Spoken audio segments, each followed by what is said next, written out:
পুরুষ কখনো পরিশ্রম করে ক্লান্ত হয় না, ক্লান্ত হয় শুধু পরিবারের সবাইকে খুশি রাখতে গিয়ে।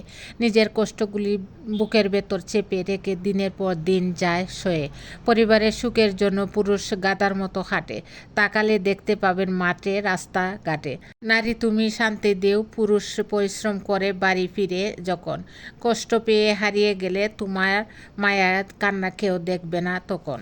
পুরুষের জন্য বেকারত্ব একটি বোঝা, বেকারত্ব জীবন বয়ে বেড়ানো অনেকের জন্য হয়তো সোজা।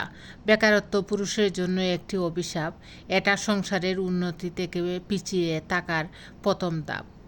বেকারত্ব জীবনে একটি যন্ত্রণা, এটা কেউ মুছে দিয়ে দিতে পারবে না। সান্ত্বনা, বেকারত্ব একটি ব্যাধি বাজার। বেকার হয়ে বসে থাকলে আপন মানুষ অনেক সময় হয়ে যায় পর। তাই তো পুরুষের দেশ বিদেশে বয়ে বেড়ায় ছেড়ে আপন ঘর। এই সুযোগে কেউ তাদেরকে করে দেও না পর। বর্তমান সমাজে কিছু লোক আছে, তারা আগামীকাল বাঁচবে কিনা সেই চিন্তা নেই, কিন্তু আগামীকাল কাকে বাস দিবে সেই চিন্তা ঠিকই আছে। তাই বলছি, অন্যকে বাস দেওয়ার চিন্তা ছেড়ে দাও, না হয় নিজে এমন বাস খাবে সারা জীবন মানুষ তোমাকে নিয়ে চিন্তা করবে।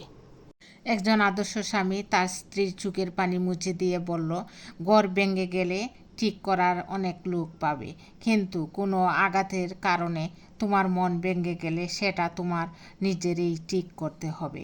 এই জন্য নিজের প্রতি আস্থা রাখো, অন্য লোকের প্রতি নয়। খোদার উপর ভরসা রাখো, কোনো মানুষের উপর নয়। পৃথিবীতে পুরুষের জন্য কঠিন সিদ্ধান্ত হলো সঠিক সময় বুঝে সঠিক পাত্র দেখে বিয়ের সিদ্ধান্ত নেওয়া। যদি এই সিদ্ধান্তটা আপনার সঠিক হয় তাহলে আপনি দুনিয়াতে জান্নাত পেয়ে যাবেন, আর যদি এই সিদ্ধান্তটা আপনার ভুল হয় তাহলে দুনিয়াতে জাহান্নাম খেয়ে আপনি বুঝতে পারবেন।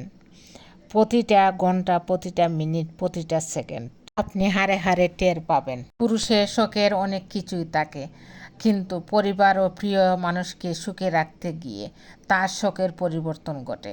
এমন একটা সময় আসে পরিবার বা প্রিয় মানুষের দিকে তাকিয়ে নিজের শখ করার ইচ্ছাটাও হারিয়ে ফেলে। এই সমাজে কিছু ভুল মানুষকে অনেক কিছু শিক্ষা দেয়, কিছু কষ্ট মানুষকে পাথরের মতো শক্ত করে দেয়, কিছু অভিমান আপন মানুষকেও দূরে সরিয়ে দেয়, আর কিছু বাস্তবতা মানুষের জীবনকে বদলে দেয়। কিছু মানুষ হেরে যায়, আর কিছু মানুষ সব সময় জীবন যুদ্ধে লড়ে যায়। তোমার জীবনে এমন কাউকে জীবনসঙ্গী বানাও, তার কাছে বাতের অভাব হলেও তোমার আত্মসম্মান, ভালোবাসা ও যত্নের অভাব যেন না হয়। কারণ বাতের ক্ষুধার কষ্ট মেনে নেওয়া যায়, কিন্তু আত্মসম্মান ও অবহেলার কষ্ট মেনে নেওয়া যায় না। ধন্যবাদ সবাইকে। আসসালামু আলাইকুম।